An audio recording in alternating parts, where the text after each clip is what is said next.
Hello everyone, hope you're all doing well. I'm trying a new setup here, so fingers crossed. Hopefully this will work out okay. Good morning to y'all. Let me know what you're drinking. Today will be kind of fun. It's been a little while since I've done a live stream, so we will get into it.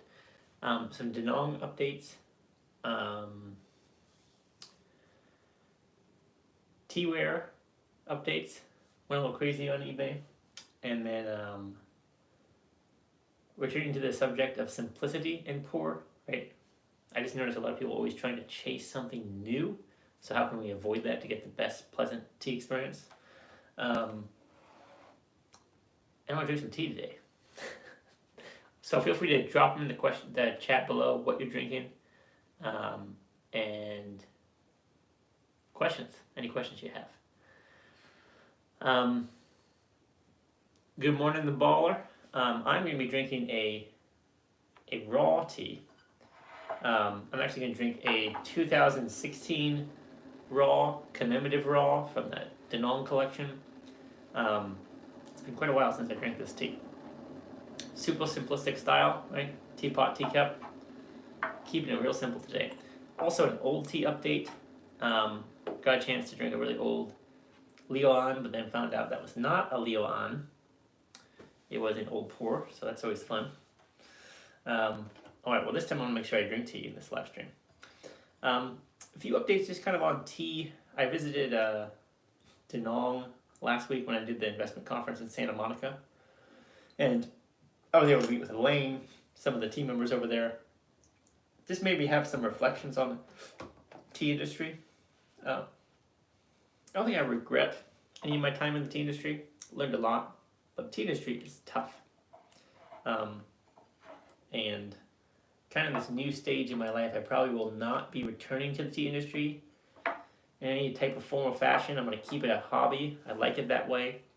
And just kind of share folks that want to know about tea, but my overall tea lifestyle will become more and more simplistic, which I'm looking forward to. So, commemorative raw today. Let me know what you all drinking, and then we'll get into the few updates around Denong.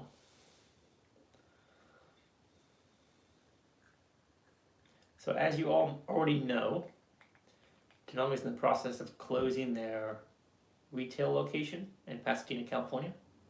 But it's funny because that's actually where I met them. There's boxes everywhere. I guess she still owns the property. She's deciding what to do with it, if she should sell it or rent it out. She's still debating what to do with the property. Everything's packed up. They do have a new location. She's purchased a number of properties where the employees and online shipments will be shipped out of. They're unsure if they'll have a tasting studio or not. Hong Kong, there's been some developments. They're probably going to move a lot of their Hong Kong branches and headquarters to Guangzhou, which was surprising to me. They're going to have another factory, and a lot of people from Yunnan as well. So that'll be a new location for them to focus on. They're getting a little bit more exposure, so people want to do larger productions with them, but simply you can't do larger productions of old tree material because there's only so much material. So that's always an ongoing fun conversation.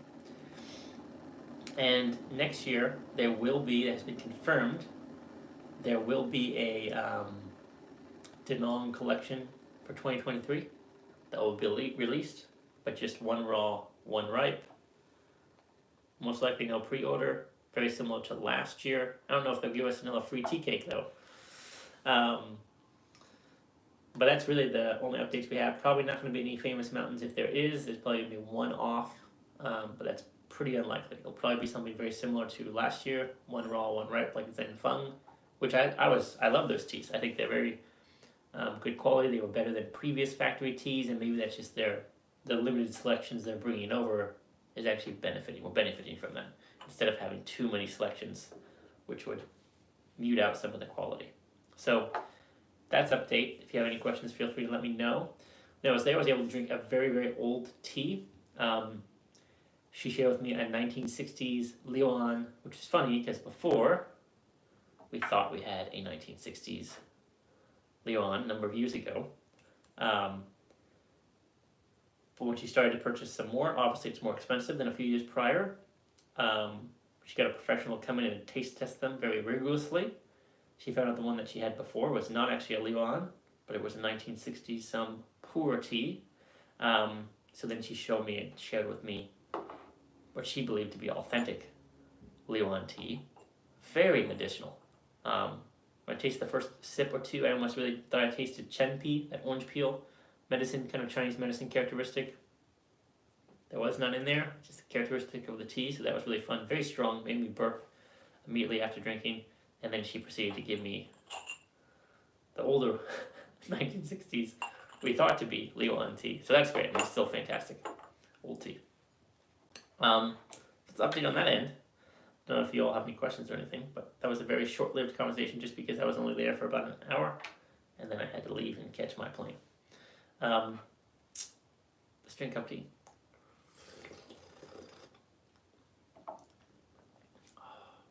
Yeah, I've been really enjoying the Zhengfeng ripe tea. I've been drinking that tea a lot. I think it's fantastic. Probably the most well-rounded, best value ripe teas out there, hands down, the Zhengfeng ripe. So, eBay, I should stop myself, but I haven't. I found some additional, probably one of these between 1970s to 1990s ginseng jars. And so the reason I like these, hand painted, right, somewhat antique, porcelain jars from China. They're nothing really fancy. But if you look at trying to purchase new porcelain jars, it's easy to spend $50, $60, $100. Where you can get jars like this that are not only old, right, 50-some years old, 40-some years old, hand-painted, they're a product of China, they're the old porcelain, and then you just clean them up are real good, really beautiful jars. Quite shocking. Now I have too many of them, so I'm thinking maybe I should sell some of them. So if this is interesting to you, do you want to pick up some of these jars, let me know. But go to eBay, and the things you want to look for are ginger jars, spice jars, medicine jars, tea caddies, tea jars. Obviously, they have the tea classification to them on the listing. People probably know what they are, and they're going to be more expensive because obviously a niche item like a tea jar is going to be more expensive. However, these are not their intended uses. These are intended to be ginger jars, medicine jars, spice jars, etc., or potpourri jars. But once you clean them out, they actually make fantastic tea jars. So check it out. I mean, I got all these for like under $120, which is pretty good if you think about 4 pretty good sized jars to store tea in. So yeah, just check out kind of antique things. I had to get these from like Germany, I think. So sometimes there's always estate sales or people selling their own stuff. They list everything at once. You want to email the seller because sometimes there's outrageous shipping costs. You say, hey, I'm interested in buying 3 or 4 of your jars. Could you reduce the shipping price to just 1 package? What is the weight limit? They'll say the weight limit's 2 kilos or something like that. You say, fantastic. These are the 6 jars I'm thinking about getting. How many of those jars can fit in that 2 kilo package? They'll say this one, this one, this one. You say, fantastic. I'm going to purchase these 4, and they have to send you an invoice, or you just purchase 1 and say, let me know if you can refund me the shipping. Obviously, have that chat record before you place that order. But I was able to save like $150 on shipping by doing that back and forth. So, little eBay tips for finding tea jars. And I really need to probably stop buying tea jars. So that's the update on that front. Now we're going to talk a little bit about tea philosophy, which is really just overlaying. Oh, one thing, if all you are watching, I haven't figured this out. So these bottom stamps, you see made in China, and there's always a number at the bottom, 08. Sometimes there's an R, 07. So at first I thought that was the year, but it didn't make sense. So I'm trying to find out what those numbers mean. So if any of you know what those numbers correspond with, 07, let me know. I haven't been able to find a pretty credible source onto what those mean yet. Alrighty, we're going to talk about tea. We'll talk about the ultimate sophistication. Simplicity, the ultimate sophistication. I'm drinking some aged raw port today. Curious why you left the tea industry. Miss your tea book website. Why did I leave the tea industry? Lots of reasons I left the tea industry. Obviously, running your own company can be very stressful. Tea book was one of the more fun ventures, for sure. I think in the beginning, I was very excited, and tea was my passion. I followed my passion. But then the more I took a rigid kind of framework and wanted to learn about quality, the more transparent and uncomfortable it became, right? I became really passionate about poor tea. I wanted to get people clean, affordable, tasty tea. That was the goal. And my whole idea was, I thought that if you just, sorry, my tea kettle's being a little weird. There you go. I thought that if you just got people a variety of teas, you introduced them a clean, affordable, and tasty tea, and they're like, wow, this is a really clean, affordable, tasty green tea, black tea, oolong, I'm set, right? I've been drinking tea for 3 to 4 years. Very difficult to get clean quality teas, right? You find a clean, tasty, affordable tea. I thought that person would be like, I'm so happy. I've been looking for years. Great, this is going to be my green tea. My standard daily green tea from now on. I'm just going to drink that tea. And this black tea, I'm set. I've reached enough, right? I've reached these really good teas. Because that's how my personality is. Once I find really good tea, I don't need to continue to look for new teas every month. There's diminishing returns after a certain point. But I found out that's not what most American consumers want. They actually value, and this is not everyone, I'm not saying this is you, but they don't value so much the quality or the cleanliness of the tea. What they really value is every week they want something new. They want to get a new tea that no one's heard about and tell all their friends about it. And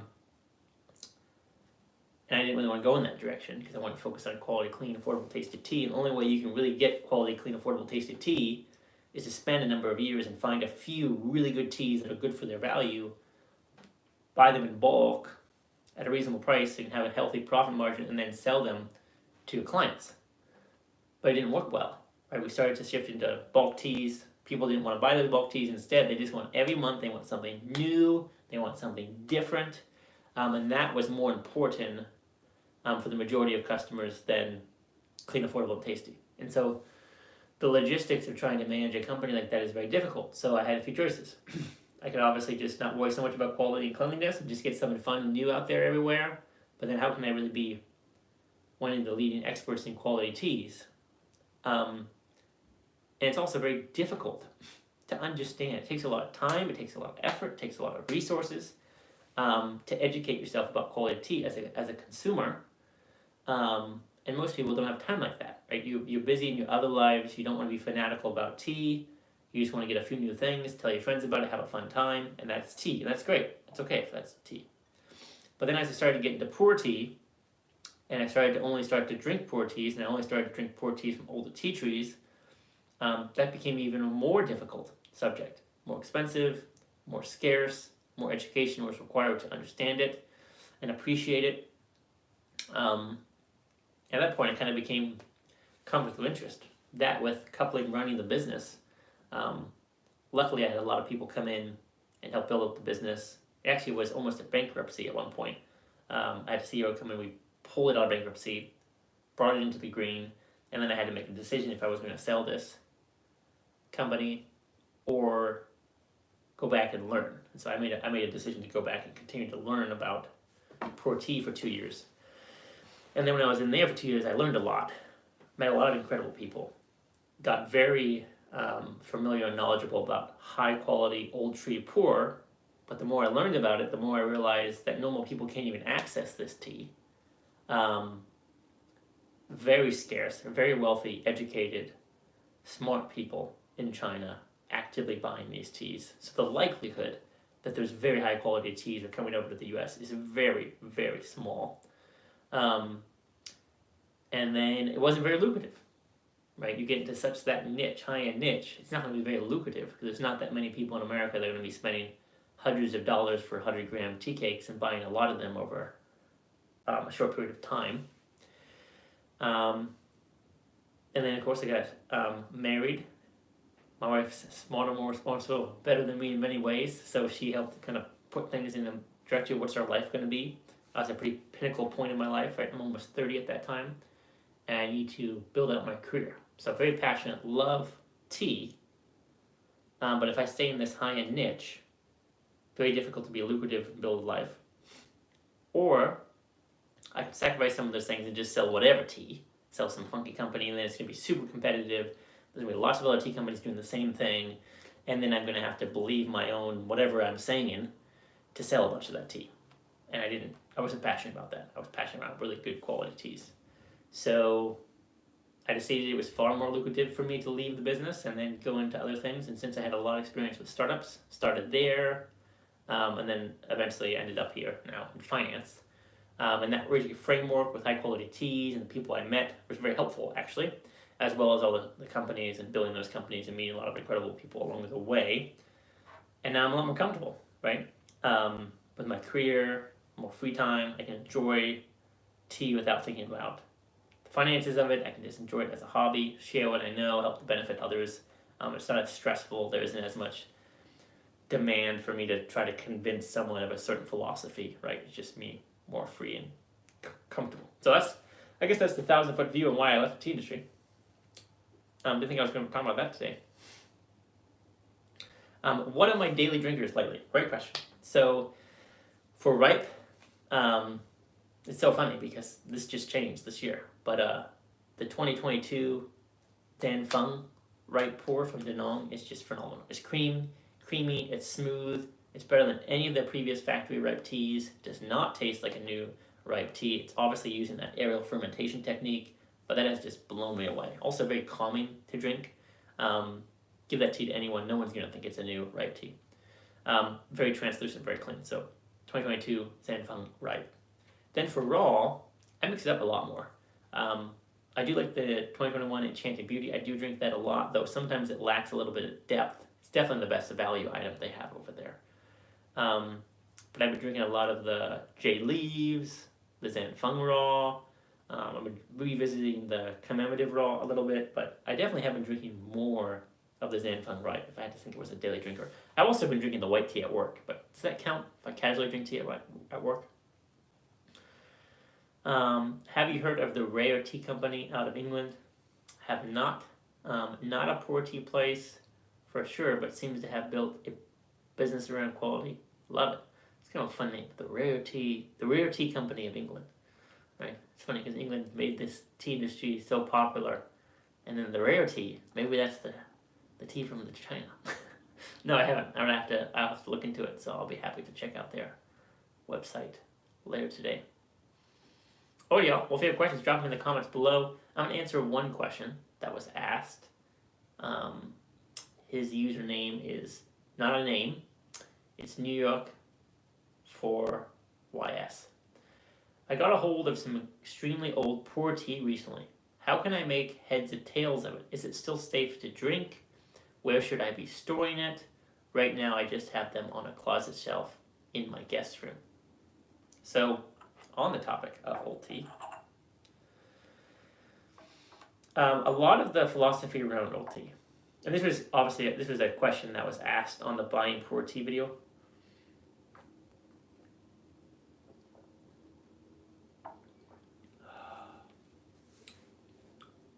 With aged pour, any aged tea for that matter, you want to use the same philosophy I use with other teas, even younger teas, right?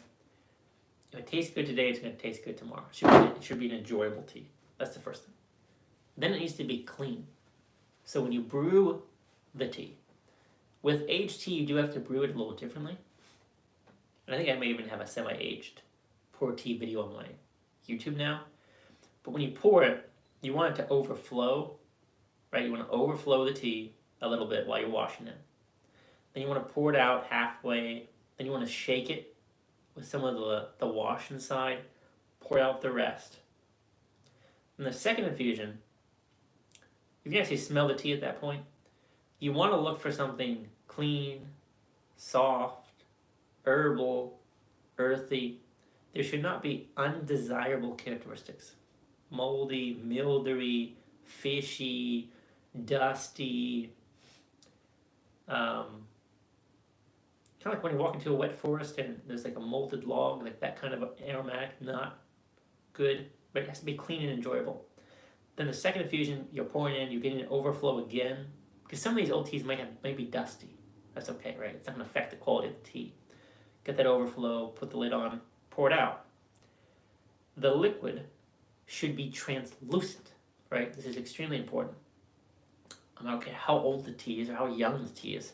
The tea needs to be translucent, just like good wine. It should not be opaque. It can be dark. It can be very dark, but it should be translucent. Almost kind of a nice shimmer to it. Sometimes there can be cloud feet, which means that kind of almost white clouds are kind of dancing on top of the liquid. It's a good sign. There should not be any type of strange multicolored oil-like coloring on top of the liquid or shimmer. And if there are any tea particles, they should sink to the bottom. So that same philosophy I use for pour tea should be applied to aged pour. That's the first thing. Is it desirable? Is it pleasant? Is it clean? Is it translucent? Right? It's just the appearance and the aromas. Then when you taste it, it should not be bitter. It should not be dry. Older pour teas should be very, very mellowed out, very sweet, very smooth, nice lingering aftertaste, be comfortable when they drink them, have a nice dimensional kind of feeling. If they're very old, they're going to be erring on the side of Chinese medicine flavor characteristics. A good aged pour should also make you feel warm in the stomach and in the body, maybe even make you sweat. So that's what you should be thinking about. Now, in terms of stirring it, depending on how much you have, if you just have some little bit of old pour, porcelain jar is fine. You don't want anything airtight. In fact, if you purchased an old tea and it was airtight, I would recommend cutting off a little hole, storing it back in the box or the porcelain jar to get some airflow for a few weeks before drinking it. That'll help a lot on the tea to make sure it opens up. But just keep it away from airtight. Then you want to keep it away from strong odors. Keep it away from direct sunlight. So, like you said, a closet in your guest shelf is probably fine. Maybe just make a big box, one for raw, one for ripe. Store all your raw teas in there. Store all your ripe teas in there. And you'll be ready to go. If you have extreme humidity, extreme cold for the majority of the year, you'll want to revisit your storage solutions. However, if you're storing them at home and you're living there, obviously you're going to be adjusting the heat because you'll be living there, so it should be fine in terms of that. Also, if it's very, very old, it's not going to make a huge development in a year or two, right? The longer you age a pour, there's a diminishing amount of development that happens over a short period of time. The younger it is, you start to see this kind of, and then, right? So, hopefully that's helpful.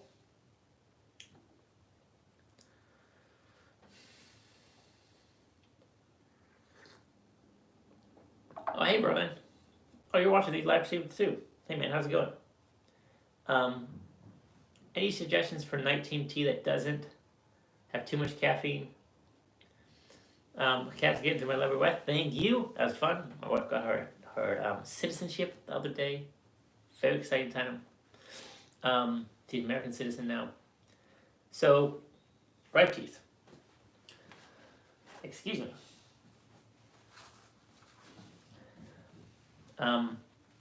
Tea with a little caffeine. So, depending on how sensitive you are, you probably want to lean away from all raw teas, green teas, oolong teas, black teas. Those are kind of off the menu because of the caffeine content. Then depending on your body type, you could potentially drink some ripe teas. Not all of them, but some. And some white teas. You just need to experiment, drinking 5, 6 p.m. to see how you feel, and then you can move it a little bit later. I don't have a problem drinking ripe pour. I drink the 2022 Sanfeng ripe tea late into the evening. No issues. I can also drink a cup of raw tea, no issues. So it just depends. However, some other teas, hoji cha, that's a Japanese roasted tea, that can be drunk in the evening. Barley tea, that's another one. I think it's a Korean type of tea. They aren't really tea per se, right? But Hojicha, barley tea are great teas to drink in the evening. They won't affect your sleeping too much. But if you really want to drink a tea, I would experiment with ripe pu'ers and white teas, and see how those affect your sleeping. I can pretty easily drink a Zunfeng 2022 ripe pu'er, but use a very small quantity. So I've learned this before. I used to recommend, just drink this tea, you'll be fine. They put 5 or 6 grams in your teapot, you drink it, you're like, I can't sleep, my head's buzzing. When you drink tea late at night, it's very important to only use 1 or 2 grams, a very small amount of tea. And when you brew it, you don't want to use boiling. You want to use slightly below boiling, and you want to do a little bit longer steeping with that 1 or 2 grams. You probably will only get 1 or 2 cups out of it, but that's fine. We don't need to drink a lot of tea before we sleep. The amount of tea you use, the tea-water ratio, and how hot the temperature is when you brew the tea will have a big effect on how it reacts in your body and the effects of caffeine on your body. So white tea, ripe tea, and then you can try other teas like hojicha and barley tea that might be comfortable as well. Buckwheat is another one, buckwheat tea you can drink. Those don't have caffeines as well.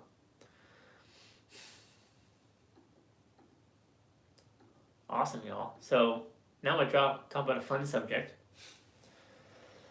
Kind of returning to simplicity is the ultimate sophistication, and I think this can be applied with everything in life. It's kind of touched a little bit on why I left the industry a little bit. The importance of enough. This has to do with finances directly, right? Too, right? This ever desire for more and more and more. Also with tea consumption. I want new tea, I want new tea, I want something new, I want something new, I want something new, I want to try something new too. Tea is so exciting for me. What's coming next year? Oh my goodness.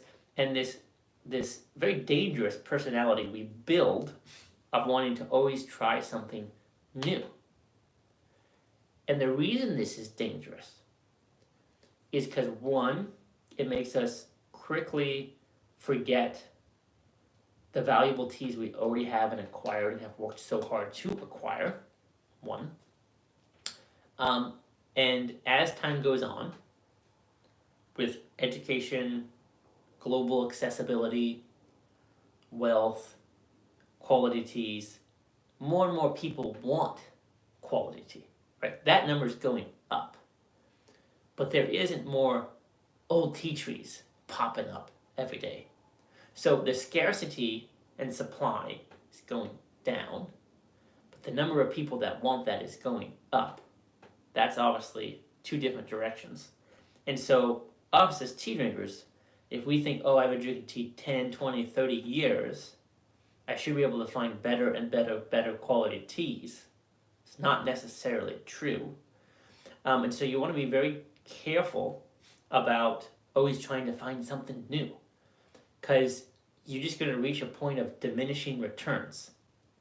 And I noticed this a number of years ago, and this is why I got so crazy and focused on a few select teas, right? It's more important for me to live a balanced lifestyle. And it's important for me to drink really good quality, clean, enjoyable tea. That's very important to me. What those teas are not so important. I just want to make sure I have a few good raw, a few good ripe, and I'll be good for the rest of my life. And when you put that into perspective, understand the quality of teas you drink, with the majority of people drinking tea, if that is significantly higher or substantially higher than your peer group, you don't really need to continue to go higher. Because, one, you might start to create stories in your head that, every year I'm going to find a better tea. You might start to believe other people's stories that they tell you. This tea is so fancy and so old, and oh my goodness, such an incredible experience. And it creates a very dangerous story you start to tell yourself. So the reason I'm talking about all this is if you have 2 or 3 very good raw teas that are clean and from old tea trees, and that can be aged and developed, you're far ahead of most poor tea drinkers, right? So, and if you can understand that's enough, and you're fortunate just to have those teas, maybe you purchase them in larger quantities and keep them on site, and you can enjoy those teas as they come, and be very content with the teas you have.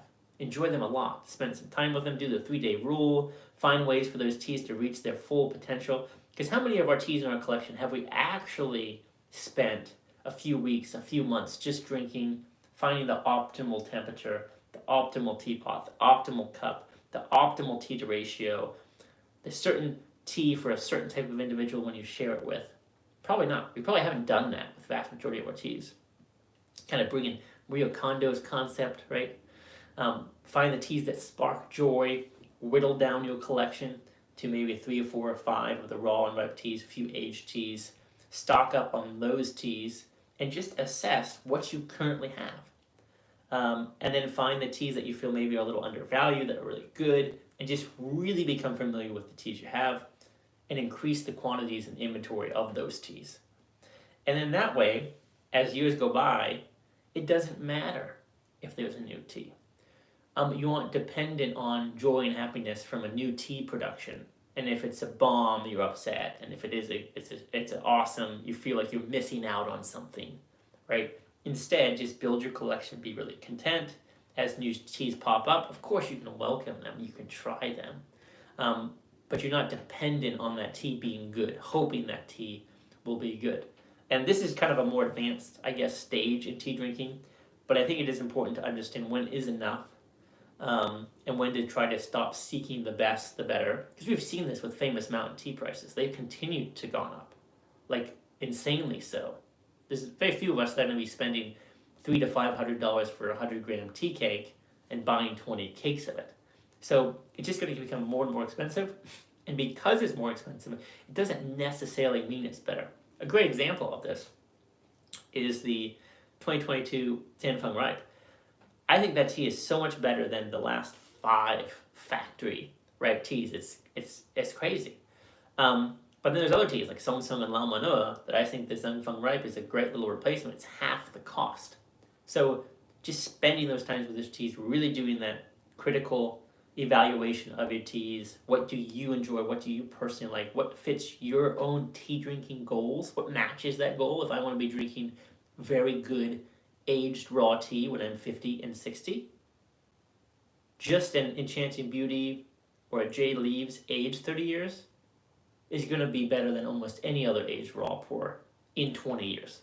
Think about that. In 20 years, just having a large quantity of that tea, and you think about the prices of aged tea now, tens of thousands of dollars. So even if you have a factory raw tea that's been aged 20 to 30 years, that's going to be better than probably what you can possibly get on the market in 10, 15, 20 years. So just get really comfortable. What are your goals with pour? What do you want to achieve? For me, I want to be drinking old tea.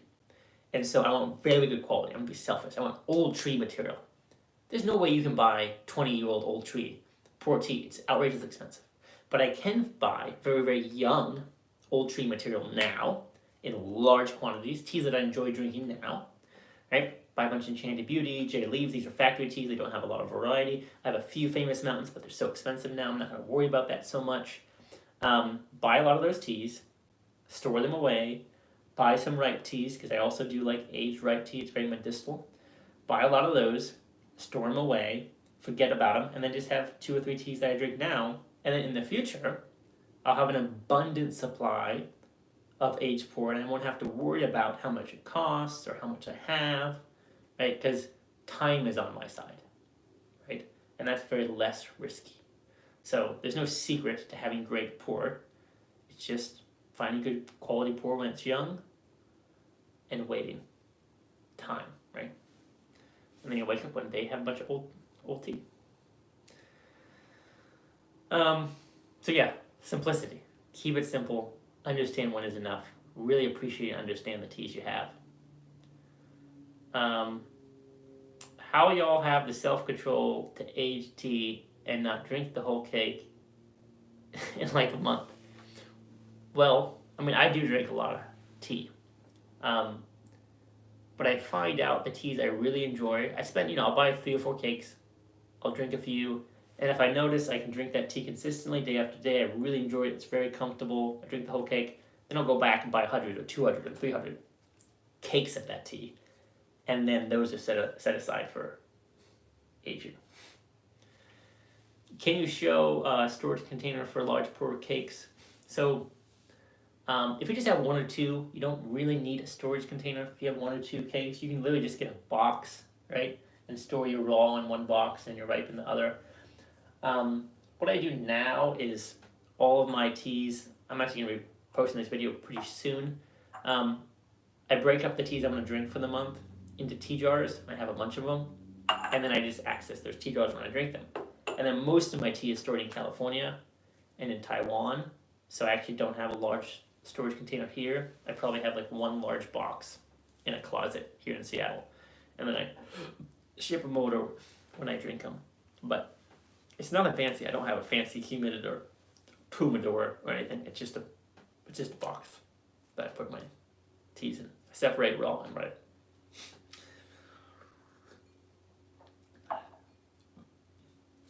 And then I wonder, did I post that video? So the next video I'm going to be posting, y'all, because I have a pretty intense video on, so the next video I post will be tea jars. And that will show you how I break up my jars, how I organize them. Because I have a few cakes, I break them all up, I put them into jars, and then I use those jars for the next few months. So that'll be posted on April 1st.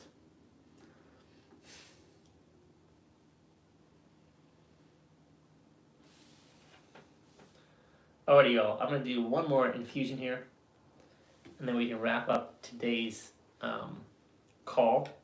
But if you really love pour, and you really want to drink old pour, we got to get real serious and have a rigorous thought process to achieve that goal. Because that would be the worst thing ever if you've been drinking tea for 20 years and you love pour, and 20 years later you don't have old pour. Like, how did that happen? Right? And I met people like that. And that happens because for 20 years you've been chasing new tea. You've never settled. You never have gotten enough of a good tea. You've never taken the time to identify a good quality pour, put in the effort, and trust your own opinion and make a decisive decision to buy a lot of that tea confidently and then store it. So that could be the worst thing that could possibly happen, is you've been drinking tea, it's the passion of your life, 10 to 15, 20 years go by, and you don't have old tea. Right? How does that happen? It happens because we're constantly trying to chase something new, something better, when a lot of the good teas are actually probably already out there, and the likelihood that better, higher quality tea will be produced every year at a price we can afford it is very unlikely. So, I have a cake that pretty much just kept in a Ziploc bag and went to store it correctly. So if you have a cake stored in a Ziploc bag, just open that Ziploc bag slightly. Just don't want airtight, right? Put that Ziploc bag in a box with maybe a few other raw teas. Make sure that Ziploc bag is not completely airtight. It can be mostly closed, but make sure there's a little bit of hole. And just fold up that box away from strong odors, away from direct light, and you'll be golden. I don't put any of my teas in Ziplocs. That's not true. I have a few teas in Ziplocs, but it's very rare. Like, what I'll do is I have like the raw tea cakes that I'm currently using. I'll put like 6 or 7 of them in a Ziploc bag and put it in my cupboard. I don't close it zip. I'll just keep it there because it stores them all together. And then I have a ripe one of the same. And then I'll pull them out and then I'll break them up into little tea jars, put them back in that little baggie. And then the rest of my teas are just in big clay jars or boxes. And they're in their original paper wrappers, but they're just stacked on top of each other inside the closet. So no crazy science behind that. Some people on online tea forums might think that's crazy, but you really just got to keep things simple. But yeah, just avoid airtight when you have pour tea cakes.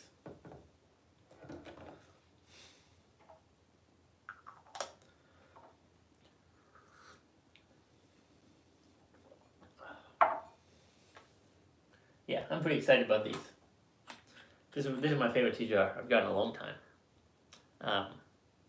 It's probably not that old, but when you think about quality and price, porcelain, somewhat antique tea jar, Chinese export, fits tea pretty good, under 30, 40 bucks. Tell me where you can find a hand-painted porcelain jar from China under 30, 40 bucks in today's. It's not gonna happen. Even some little dinky ceramic jar from the US is going to cost $50, $100, $150, right? Because labor costs, time, value of money, all that fun stuff. So that's why I really like antiques. There's just so much value, so much, and a little bit of history, right? They're very unique, they're very different, right? So, just my cup of tea.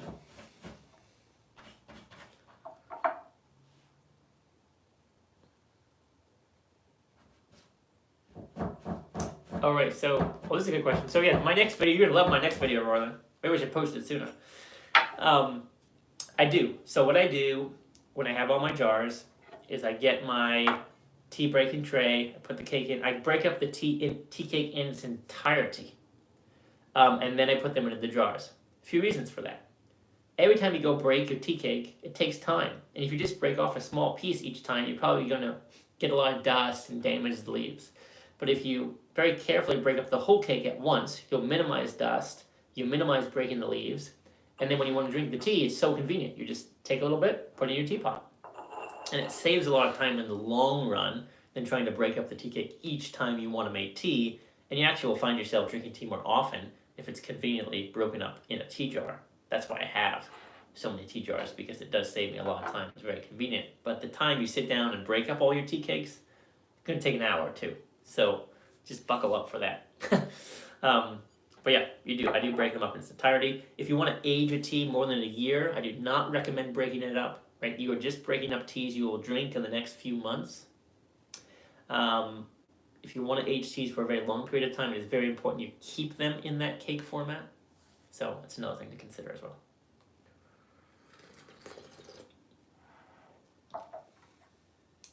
Alrighty, y'all.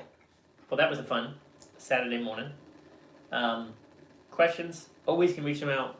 Put any question in any of my videos. We'll touch them on YouTube live stream. I'll be doing YouTube live streams once a month, and then there's a new video on the 1st of every month. The next one will be around tea jars. Yeah, the live streams are kind of a hodgepodge of information. If you want to get concise, good information on pour tea, my YouTube channel with those beautiful little photos and then a title or the topic is the best way to get really consumable small bits of very technical information around pour tea. Alrighty, y'all. Well, have an awesome weekend. Thanks for joining us, and see you in my next video. Take care, y'all. Bye-bye.